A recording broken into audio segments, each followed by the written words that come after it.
James Clear begins the book by showing us that habits are like the compound interest of self-improvement.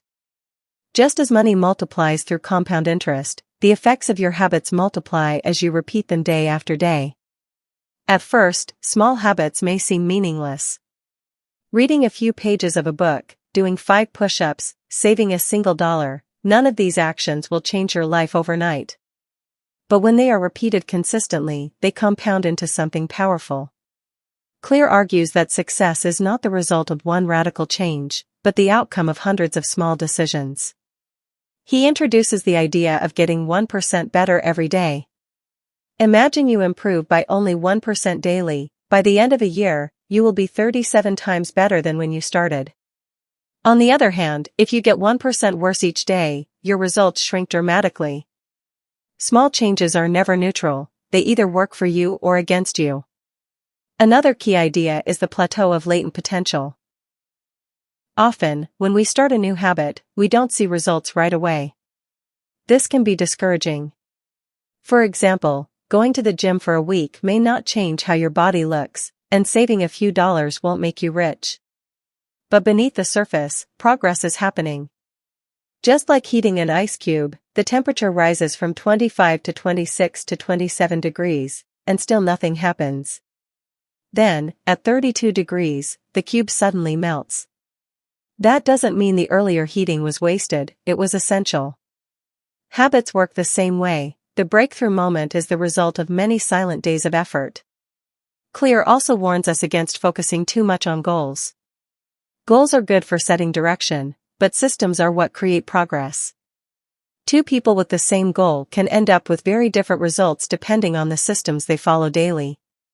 Winners and losers often have the same goals, the difference lies in their habits. Finally, he highlights a new way of thinking. If you want to change your life, don't ask, what big goal should I achieve? Instead ask, what small habits should I start building today? Because in the long run, your life is the sum of your habits. Sparkle's core message of Chapter 1. Tiny habits seem invisible in the short run, but they compound over time and shape the destiny of your life. Atomic Habits, Chapter 2, How Your Habits Shape Your Identity, and Vice Versa. In this chapter, James Clear explains one of the most important ideas in the entire book, the connection between habits and identity. Most people think about change in terms of outcomes. I want to lose weight. I want to write a book. I want to run a marathon.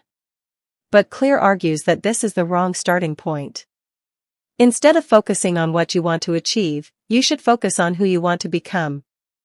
3 layers of behavior change. Clear describes 3 levels of change. 1. Outcomes, the results you want, like losing weight, publishing a book, making money.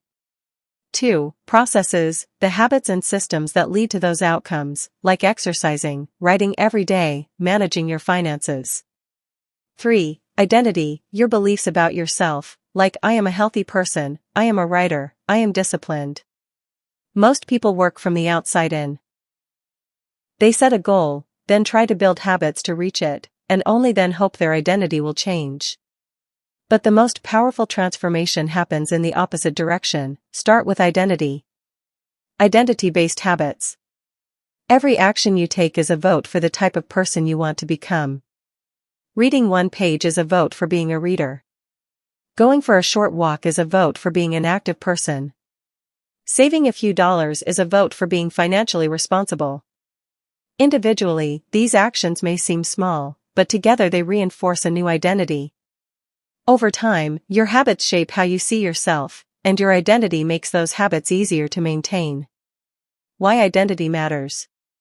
When your habits are linked to your identity, they last.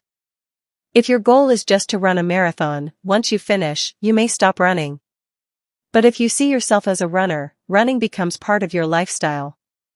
Clear emphasizes, true behavior change is identity change. Outcomes matter, but identity makes change sustainable. Sparkle's core message of Chapter 2. Don't focus on what you want to achieve.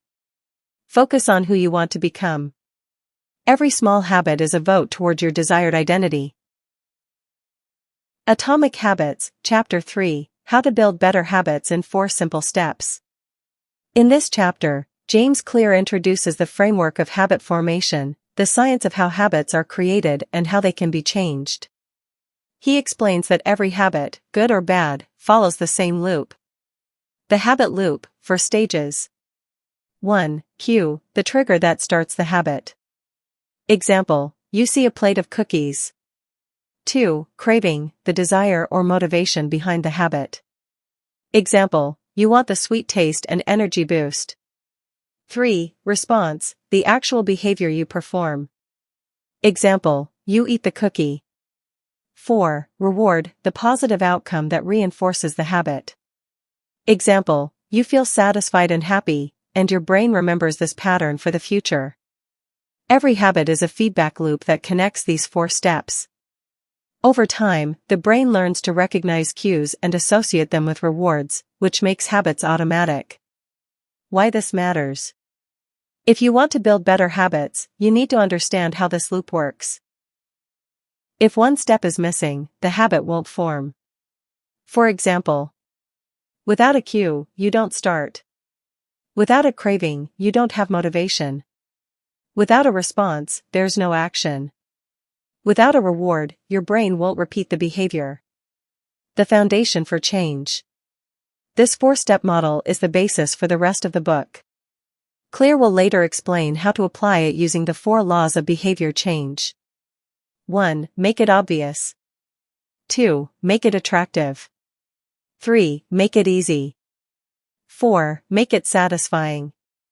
But here, in Chapter 3, he simply shows the structure. All habits, good or bad, follow the same predictable cycle.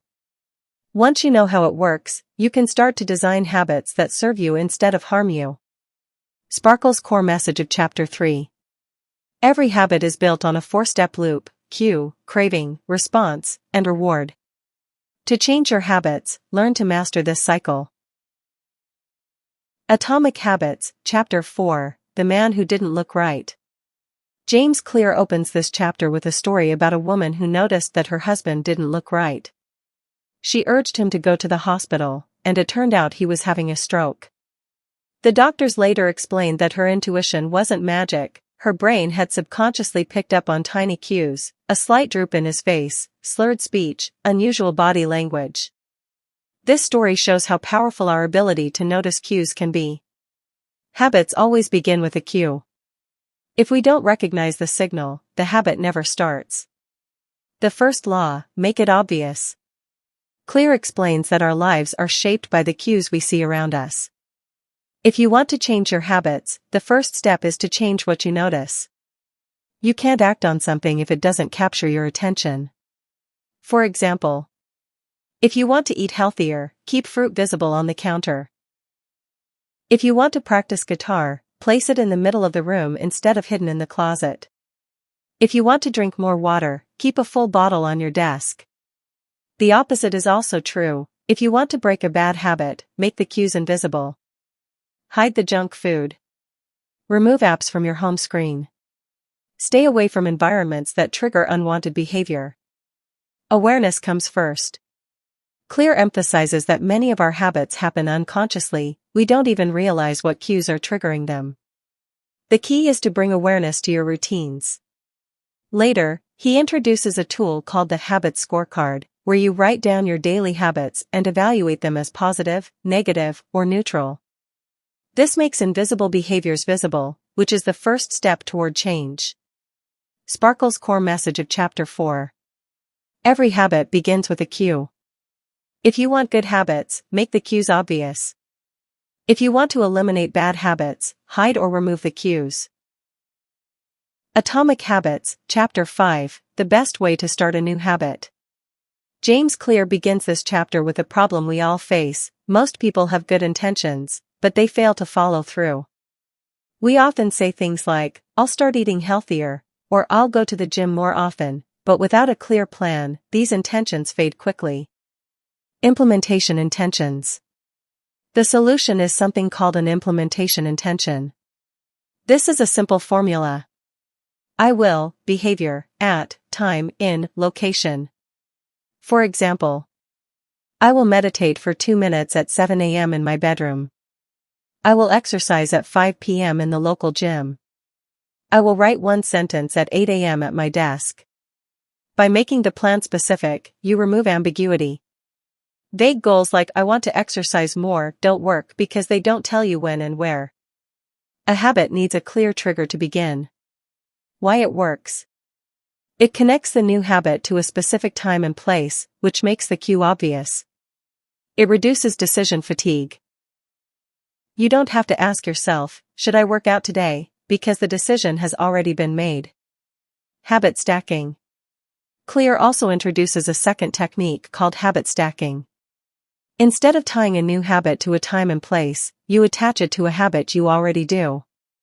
The formula looks like this. After, current habit, I will, new habit. Examples. After I brush my teeth, I will floss one tooth. After I pour my morning coffee, I will write down one thing I'm grateful for. After I take off my shoes at home, I will immediately change into workout clothes. Habit stacking works because your existing routines already have strong cues built into them. By linking new behaviors to old ones, you create a natural chain reaction. Sparkle's core message of Chapter 5. To start new habits, make a clear plan using implementation intentions, or stack new habits on top of existing ones. The more specific the cue, the more likely the habit will stick. Chapter 6. Motivation is overrated, environment often matters more. Clear challenges the idea that motivation is the key to habit change. He argues that environment shapes behavior far more than willpower does. Example. In World War II, American soldiers in Vietnam became addicted to heroin.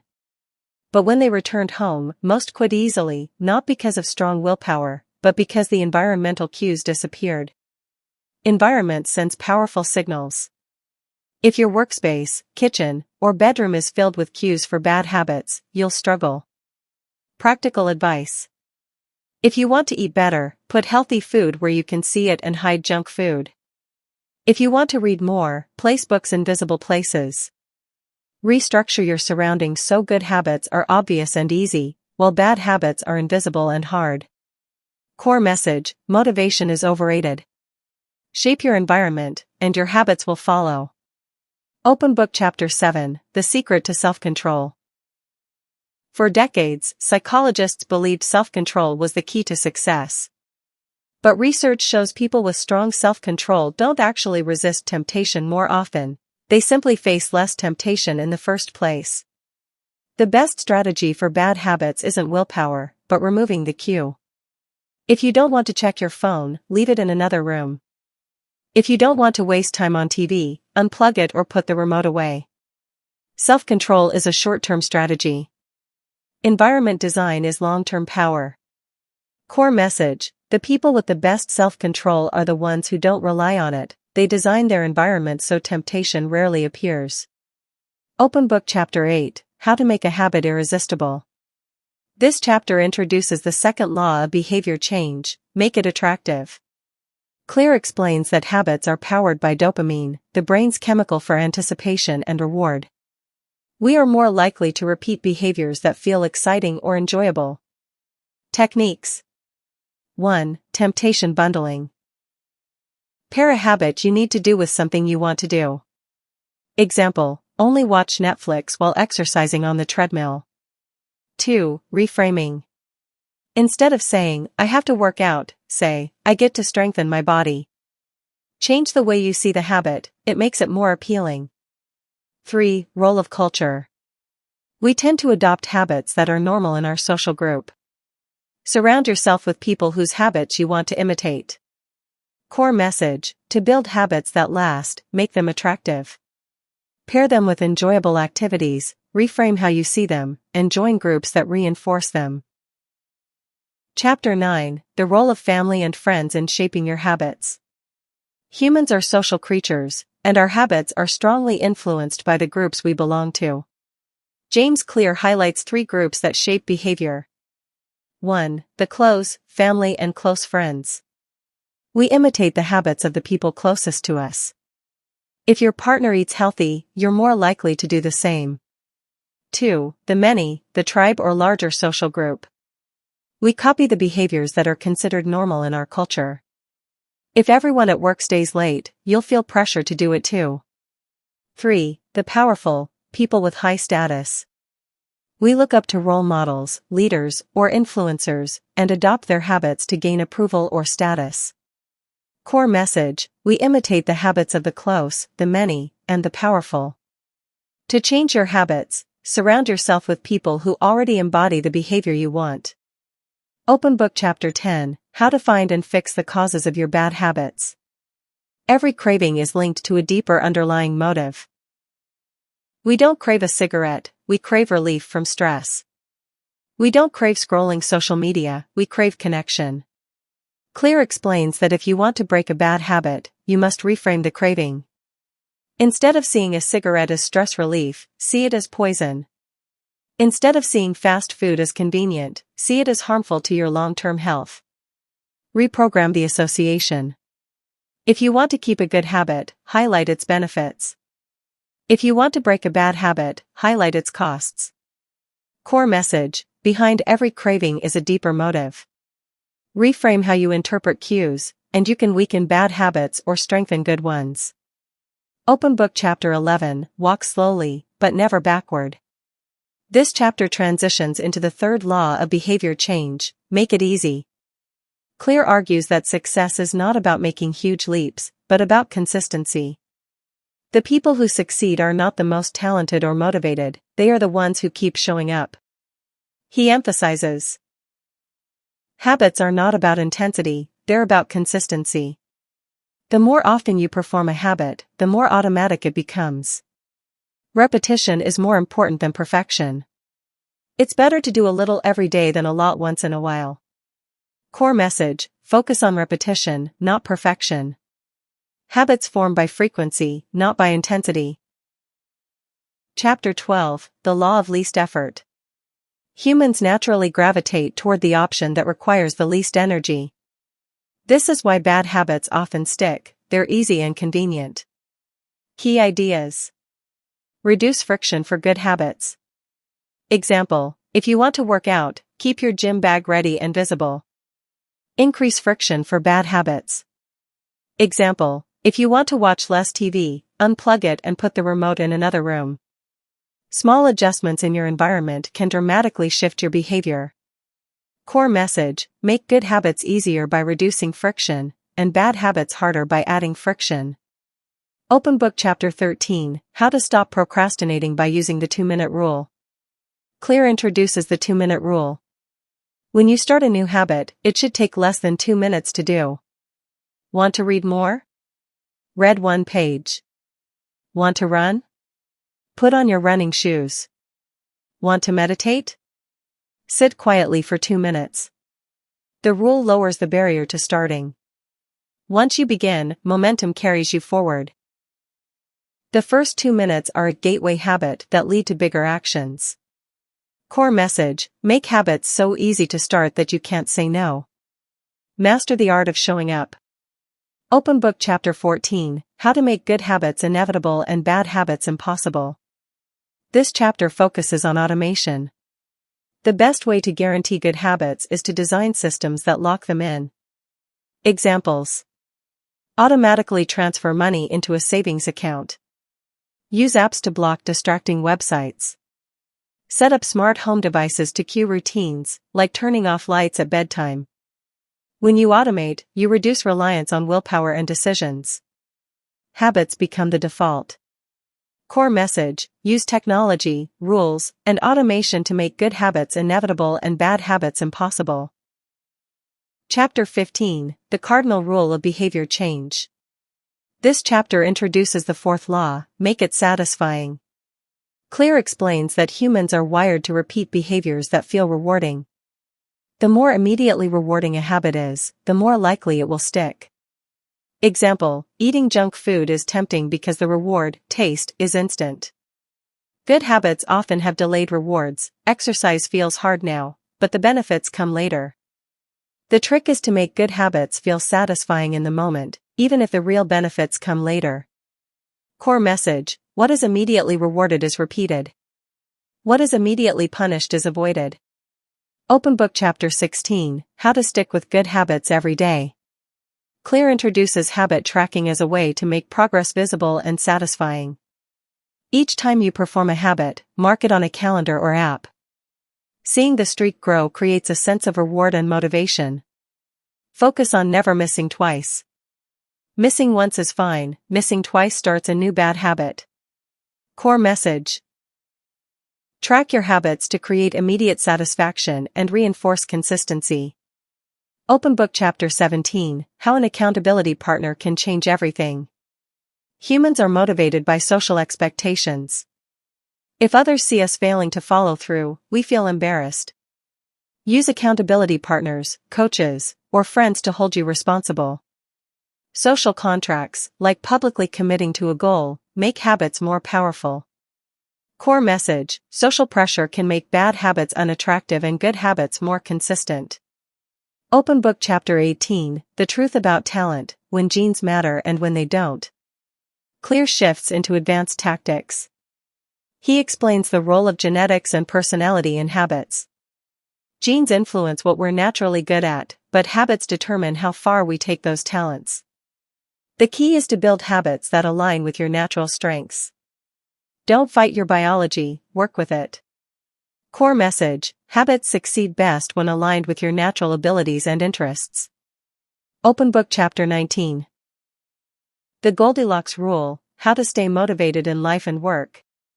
The Goldilocks Rule says we stay motivated when tasks are not too hard and not too easy, but just challenging enough. Habits must keep us in the zone of proximal development, tasks that stretch us slightly beyond our comfort zone. If it's too easy, we get bored.